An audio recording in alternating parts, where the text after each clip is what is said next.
Welcome to the Claver Report. On the 28th of August 1963, a popular U.S. civil rights activist with the name Martin Luther King Jr.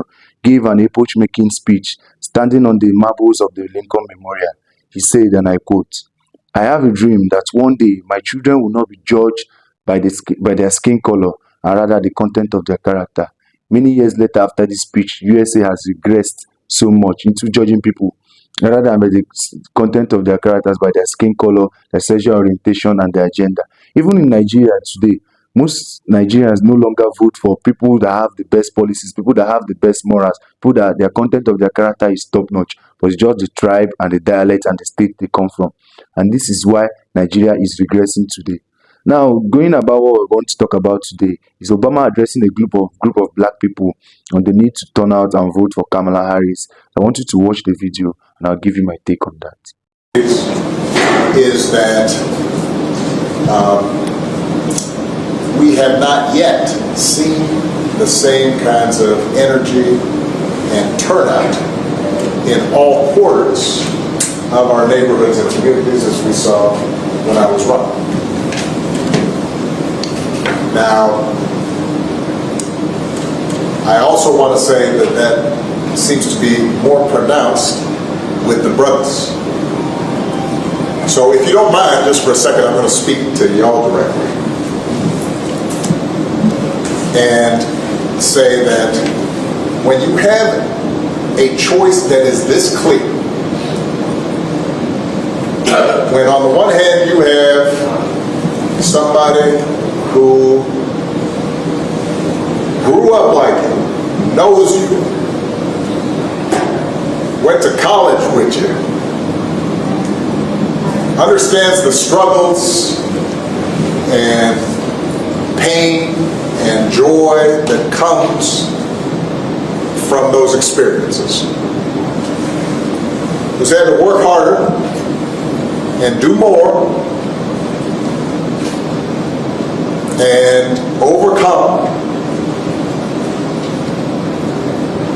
and achieves the second highest office in the land.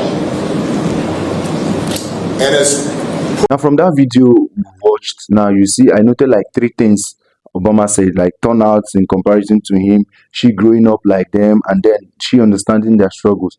Now let's look at the first one, turnouts in comparison to him from the black people. These black people are not dumb. They've seen they are not dumb at all. They've seen, in comparison, Trump's 4 years and Biden and Harris's 4 years. Harris is like the current VP, and under her, the borders are under her. There has been disaster in the Middle East. There's been the border in the United States is a disaster. 18 million people have entered the US in the past 3 years, and even more. These are the ones that have been accounted for. And now these black people have said, especially the black men, are tilting towards Trump now because they are seeing that they are most likely to get a better deal under Trump. And it's not a bad thing. But now Obama trying to raise bait, as you know, this is what is wrong with the DNC. Even as brilliant as they are, they always go back to gender, sex, and race. Identity politics in 101. Identity politics, like in hindsight, they go back to race, gender, and sexual orientation because they don't want to judge people by the content of their characters. You can hate Obama or hate his policies or dislike his morals, but you cannot take it away from him that he's a good orator, he's a good politician, he comes off as likable. But unlike Kamala is not likable. She can't even hold an interview that is not scripted. She can't even go on hours of podcasts like independent media that is now the talk of the town, that is now what media is tilting towards now. She can't hold her own there. She's not coming off as likable. I'm not saying the brothers should grow up like them, but before she was being seen as the first Indian senator to be elected to the Senate. But now she wants to become the president. She is now going back to claim she's black. That aside, I can remember Biden saying that he chose her because she's black. They want to, check a quota. This is what is wrong when you play identity politics. You end up with candidates like Kamala that doesn't really have any policies of her own, just repeats the democratic machine's talking points over and over. Saying she understands their struggle.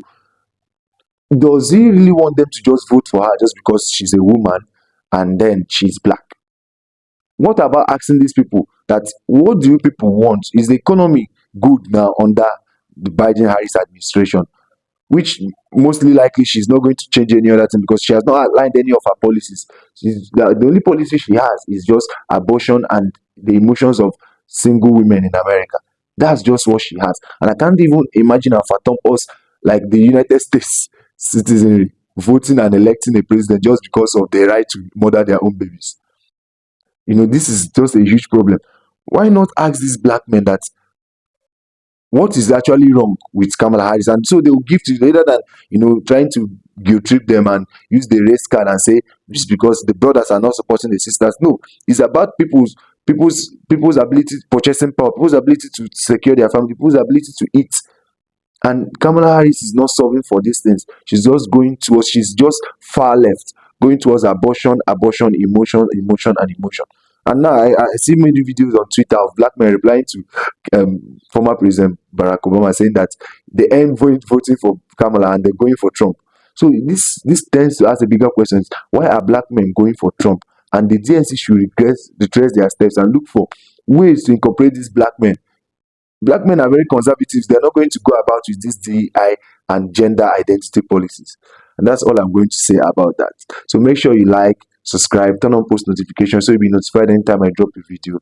I love you, but God loves you more.